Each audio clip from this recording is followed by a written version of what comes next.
Исерлия – самое удаленное от районного центра село в Басарабяском районе. Оно является административным центром коммуны, в состав которой также входят села Богдановка, Карабибер, Ивановка. Согласно последней переписи населения, здесь живет порядка 1300 человек – болгары, гагаузы, молдаване, русские, украинцы. Традиции в этом многонациональном сообществе складывались десятилетиями. Но менее года назад одна из них была нарушена. Главой местной администрации впервые избрали женщину. За преподавателя гимназии Людмилу Ротарь в ходе внеочередных выборов отдали свои голоса 65% избирателей. Новый примар старается оправдать их доверие.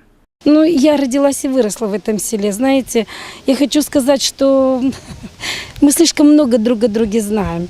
Конечно, трудности есть. Я не могу сказать, что все прекрасно и все в розовых цветах. Нет, конечно. Но это жизнь, это работа. Во-первых, она для меня очень новая. Есть такие нюансы, которые я не встречалась никогда в жизни. Но у меня есть очень хорошие помощники, очень хорошие друзья, которые мне помогают, особенно в трудный момент. Я имею на кого положиться. Проблем, требующих срочного решения, в коммуне более чем достаточно. И Людмила Ротарь знает о них не понаслышке. Жители Богдановки, где осталось не больше 20 человек, говорят, что чувствуют себя отрезанными от остального мира. Из соседней Ивановки добраться до села, расположенного за железнодорожной линией, на машине невозможно. Ближайший переезд находится за несколько километров. Мы живем очень как перелумящие, как на той свете, как живем мы. Нету ничего у нас хорошо. Нет ни газ, ни шап, как дикие, одни старики. Мы по 60 лет, я 60 лет, мы самые молодые. А остальные все, я кемам скоро, не в никакие люди на Италии. Урашит, что воспаление двух сторон, пневмония. Скоро новый пеешь, не объясняй, он не партии, он еще пута фашин тот фильм. Бабушка, ты не знаешь, как объяснить, как? Да что объяснить, ее спуск через линию, да ее стряк линия. Да, я марсет, то сейчас пен содусом кола, содусом мялко, винетом квас. Для жителей села даже приобретение продуктов – это непростая задача.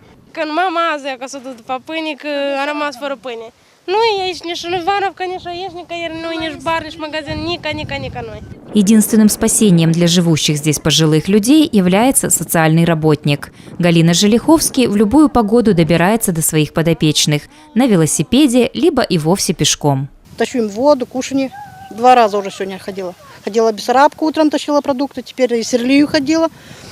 И вот так каждый через 2 дня, 2-3 дня, 3 раза в неделю. На сегодняшний день в селе не осталось ни одной молодой семьи. 3 детей супругов Луцик работают за границей. 1 дочь в Басарабяске. Поэтому внуков они видят редко. Ушли, потому что нет воды, нет газа, нет кондиции, нет ничего здесь. Как жить? И хотим, чтобы хотя бы наши дети имели витор на каком сказать. Жители Богдановки очень надеются, что новый примар поможет им решить хоть самые насущные проблемы. Aș dori, ca spun cât suflet și cât inima, aș dori măcar să-mi fac un drum, spate vii, o scoră, să nu zdohnim în casă, nu nicasă. Ia ca muia spune că primărița noastră a pornit 100.000. Și să mă rog, să pui măcar niște chetre, cât tot trotuar, măcar să putem ieși din sat, să ne putem duce până încolo, ori la Ivanca, ori încolo. Noi nu ieșim. В центре коммуны Исерлия расположены Дом культуры, магазины, детский сад, гимназия, в которой учатся порядка 90 детей из 5 окрестных сел. Свою деятельность осуществляют 11 экономических агентов. В основном они занимаются сельским хозяйством.